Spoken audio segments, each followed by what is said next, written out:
காலம் காலமாக அதிகாரத்திலிருந்து விலக்கி வைக்கப்பட்ட பெண்களை அதிகாரப்படுத்தும் வரலாற்று சிறப்புமிக்க மசோதா. மகளிர் இடஒதுக்கீடு மசோதாவுக்கு அனைத்து கட்சிகளும் ஆதரவு தர வேண்டும் என பிரதமர் மோடி வேண்டுகோள்.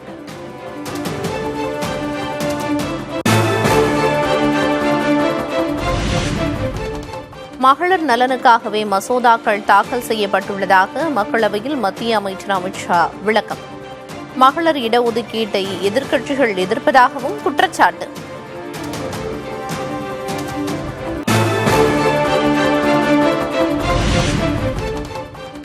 தொகுதி மறுசீரமைப்பால் தமிழ்நாட்டின் மீது பாகுபாடு காட்டப்படவில்லை என அமித் ஷா விளக்கம். அனைத்து மாநிலங்களிலும் 50 விழுக்காடு தொகுதிகள் உயரும் என்றும் பேச்சு.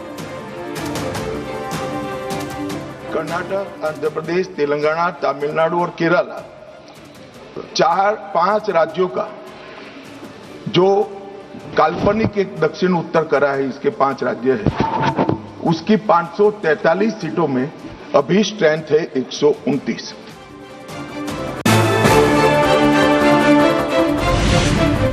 தொகுதி மறுசீரமைப்பால் தென் மாநிலங்களுக்கு பாதிப்பு ஏற்படாது என்று எழுத்துப்பூர்வமாக உறுதியளிக்க தயார்.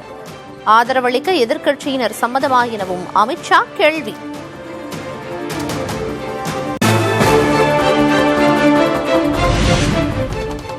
தெற்கு வடக்கு என்று எதிர்க்கட்சிகள் பிரித்து பேசுவதை ஏற்க முடியாது என உள்துறை அமைச்சர் அமித் ஷா ஆவேசம். மக்களிடையே தேவையற்ற பயத்தை எதிர்க்கட்சிகள் ஏற்படுத்துவதாகவும் குற்றச்சாட்டு.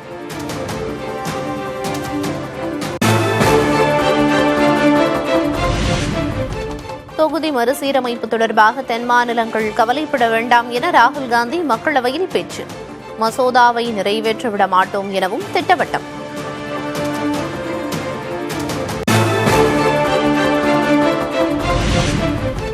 இந்தியாவின் அரசியல் வரைபடத்தையே மாற்ற பாஜக அரசு முயற்சி என ராகுல் காந்தி விமர்சனம். தற்போதைய மசோதா மகளிருக்கானது அல்ல என்றும் கருத்து.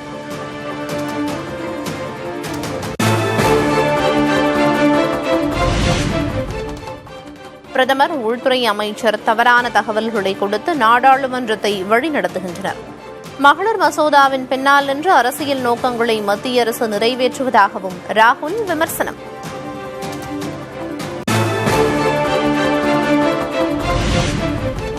பிரதமர் மோடியை வித்தைக்காரர் என ராகுல் காந்தி விமர்சித்ததற்கு பாஜக எம்பிக்கள் கண்டனம். மக்களவையில் அமளி, கூச்சல், குழப்பம். The magician of demonetization, the magician of Sindoor has suddenly got caught. Why? Yeah. Because he was... No.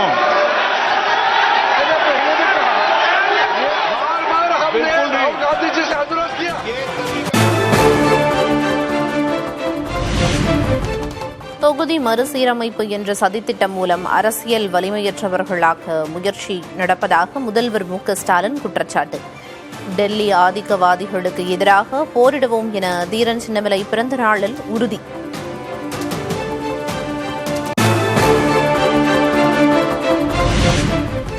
தென் மாநிலங்களின் ஒப்புதல் இல்லாமலேயே அரசியல் சாசன திருத்தங்களை மேற்கொள்ள வழிவகுக்கும். தொகுதி மறுசீரமைப்பு விவகாரத்தில் மக்களவையில் திமுக எம்பி கனிமொழி குற்றச்சாட்டு.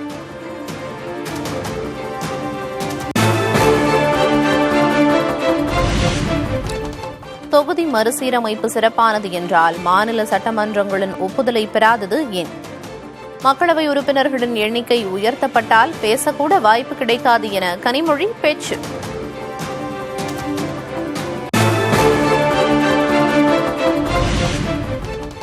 கருப்பு நிற உடையை தான் காளிதேவியும் அணிந்துள்ளார் என்பது இந்துத்துவாவை பின்பற்றும் பாஜகவுக்கு தெரியாதா? திமுகவின் போராட்டத்தை திருஷ்டி கழிப்பு என விமர்சித்த பிரதமர் மோடிக்கு திமுக எம்பி கனிமொழி பதில்.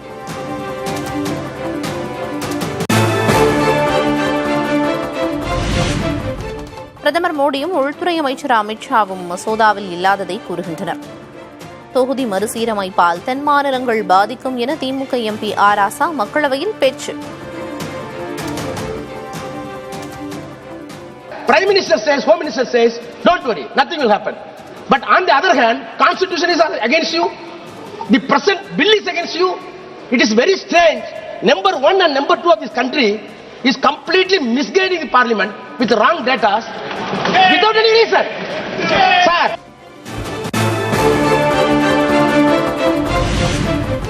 தொகுதி மறுசீரமைப்பு விவகாரத்தில் அதிமுகவின் கருத்தை கேட்டால் அமித்ஷாவின் கருத்தை கூறுகிறார் எடப்பாடி பழனிசாமி. பழனிசாமியின் பேச்சு அறியாமையா அச்சமா என காங்கிரஸ் மூத்த தலைவர் ப. சிதம்பரம் கேள்வி. எடப்பாடி பழனிசாமி அவர்கள் ஆதரிப்பது அறியாமையா அல்லது அச்சமா என தெரியாது.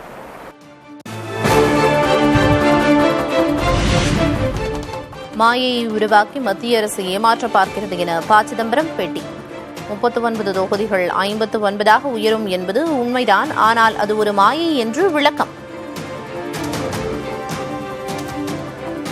இதனுடைய நோக்கம் என்னன்னா ஒரு மாயையை உருவாக்குவது. எல்லா மாநிலங்களுக்கும் இடங்கள் கூடுதே, வருத்தப்படுறீங்க, ஏன் கோபப்படுறீங்க? ஆனால் அது ஒரு மாயை. மக்கள் தொகை அடிப்படையில் தான் ஒவ்வொரு மாநிலத்துக்கும் உள்ள இடங்களை ஒதுக்க வேண்டும்.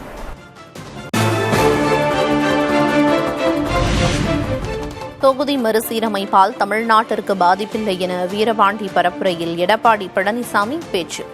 தமிழ்நாட்டில் கருப்புச் சட்டைக்கு வேலையில்லாமல் போய்விட்டது என அமித்ஷாவின் விளக்கத்தை சுட்டிக்காட்டி பதில். தமிழ்நாட்டு மக்கள் என்ன எண்ணினார்களோ, மத்திய அரசாங்கம் என்ன உறுதிமொழி கொடுத்ததோ அது நேற்று தினம் பாராளுமன்றத்தில் மாலை 6 மணிக்கு அறிவிக்கப்பட்டு விட்டது. இப்ப இனிமேல் கருப்பு சட்டைக்கு வேலை இல்லாத போச்சு.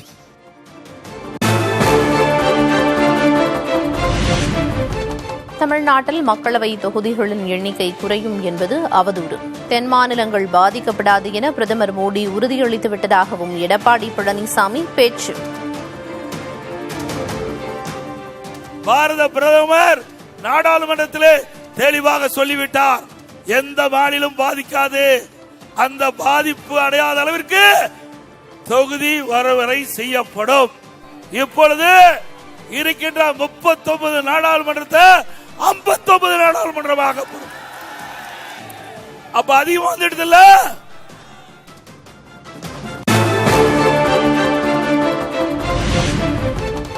முதல்வர் ஸ்டாலினுக்கு இதுதான் கடைசி தேர்தலாக இருக்கும் என அதிமுக பொதுச் செயலர் எடப்பாடி பழனிசாமி பேச்சு.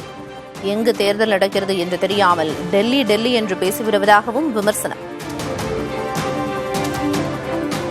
நான் கருப்பு சட்டை போட்டுக்கிட்டு மத்திய அரசு எதிர்ப்பேன், தமிழ்நாட்டுக்கும் டெல்லிக்கு தான் பிரச்சனை. தேர்தல் எங்க நடக்குது? தமிழ்நாட்டில் நடக்குது. என்ன சட்டமன்ற தேர்தல் தானே? அப்புறம் டெல்லிக்கு எதுக்கு பேசிட்டு இருக்காரு?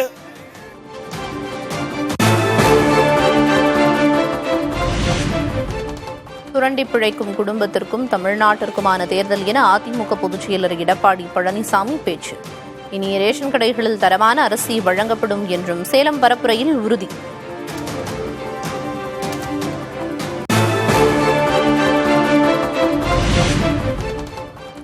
சட்டமன்ற தேர்தலுக்கு 5 நாட்களே உள்ள நிலையில் அனல் பறக்கும் பரப்புரை. அரசியல் கட்சித் தலைவர்கள், வேட்பாளர்கள் தீவிர வாக்கு சேகரிப்பு.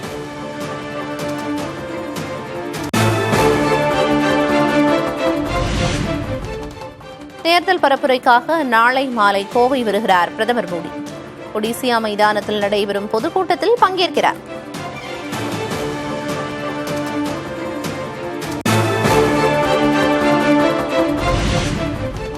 நாளை தேர்தல் பரப்புரை மேற்கொள்ள தமிழகம் வருகிறார் ராகுல் காந்தி. பொன்னேரி, சோளிங்கர், திருச்சி, துறையூரில் பரப்புரை மேற்கொள்ள திட்டம்.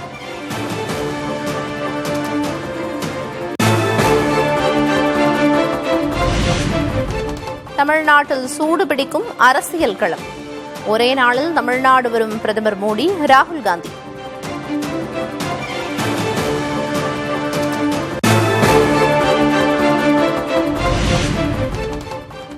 முதல்வர் ஸ்டாலினும் ராகுல் காந்தியும் சேர்ந்து பரப்புரை செய்ய திட்டமில்லை என திமுகவின் ஆர். எஸ். பாரதி பேட்டி. நேரமின்மையாலும் ஏற்கனவே திட்டமிட்ட பரப்புரைக்கு முதல்வர் செல்ல வேண்டியிருப்பதாகவும் விளக்கம். ஏற்கனவே ப்ரோக்ராம் போட்டாச்சு, ஷஃபிள் ஆகக்கூடாது.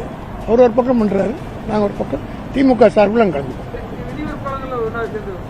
இன்னும் டைம் இருக்கு. அவர் ஒரே நாள் தான் 18 தான் கொடுத்துருக்காரு. ஏற்கனவே எங்கள் ஷெட்யூல் போட்டாச்சு, அது பிரேக் ஆகும். அது போய்ட்டு ரீஷெட்யூல் பண்ண முடியாது.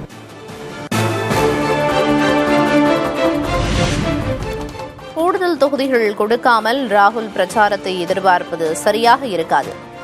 தமிழ் நாளிதழுக்கு அளித்த பேட்டியில் காங்கிரஸ் வியூக வகுப்பாளர் பிரவீன் சக்கரவர்த்தி பதில்.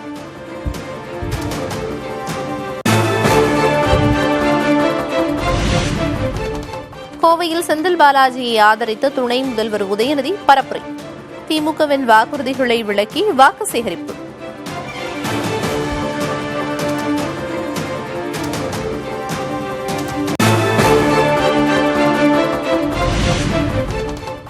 சென்னை சேப்பாக்கம் திருவல்லிக்கேணி தொகுதியில் துணை முதல்வர் உதயநிதியை ஆதரித்து கமல்ஹாசன் பரப்புரை. உதயநிதி வென்றால் தாம் வெற்றி பெற்றதற்கு சமம் என்றும் பேச்சு. உங்க இடத்துக்கு மட்டும் சேப்பாக்கம் சொன்ன உடனே உங்களுக்கு மனசுல என்ன வரும்? ஸ்போர்ட்ஸ் தான் ஞாபகம் வரும். அந்த இடத்தின் வேட்பாளர் அவரை வெல்ல வைக்க வேண்டியது என்னை வெல்ல வைத்தது போராகும்.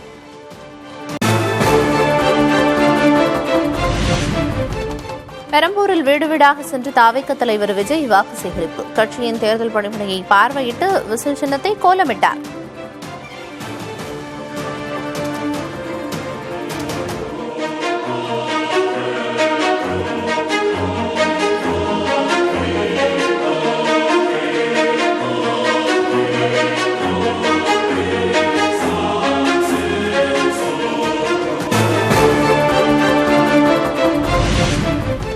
கேவிக்குப்பத்தில் ஒரு சமுதாய தலைவர் போட்டியிடுவதால் அந்த தொகுதியில் விசிக போட்டியிட மறுத்ததாக அன்புமணி பாராட்டு.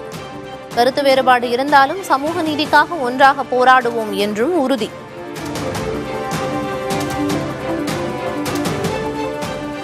கேவிக்குப்பம் தொகுதியிலே நீங்களும் போட்டியிட வேண்டும் என்று ஸ்டாலின் அவர்கள் திருமாவளவன் அவர்களிடம் ஒரு கோரிக்கை வைத்தாராம்.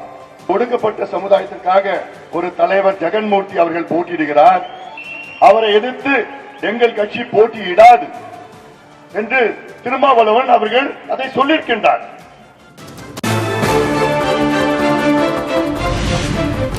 சட்டமன்ற தேர்தலுக்கான வாக்கை தபால் மூலம் செலுத்தினார் பாமக நிறுவனர் ராமதாஸ். விழுப்புரம் தைலாபுரம் இல்லத்தில் வாக்கை பதிவு செய்தார்.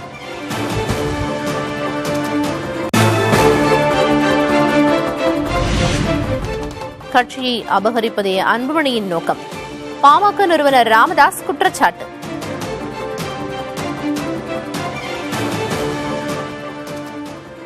அவருடைய உள்மனது, அவருடைய குடும்பத்தினுடைய மனது எல்லாம் என்னவென்றால் பாட்டாளி மக்கள் கட்சியை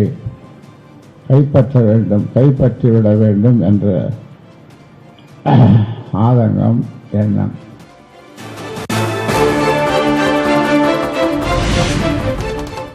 திருப்பரங்குன்றத்தில் தீபமும் ஏற்றப்படும், மக்களின் வாழ்வாதாரமும் மேம்படும். மதுரை தேர்தல் பிரச்சாரத்தில் தேமுதிக பொதுச் செயலர் பிரேமலதா பேச்சு. தீபம் ஏற்றுறத பத்தி பேசுறாங்களே ஒழிய தொகுதியின் மக்களினுடைய வாழ்க்கை தரம் உயர்த்த என்ன செய்ய வேண்டும் என்பதை இன்னைக்கு யாரும் பேச மாட்டேங்கிறாங்க. முருகன் அருளால தீபமும் ஏற்றப்படும், இங்க இருக்கின்ற மக்கள் வாழ்க்கையும் உயரும்.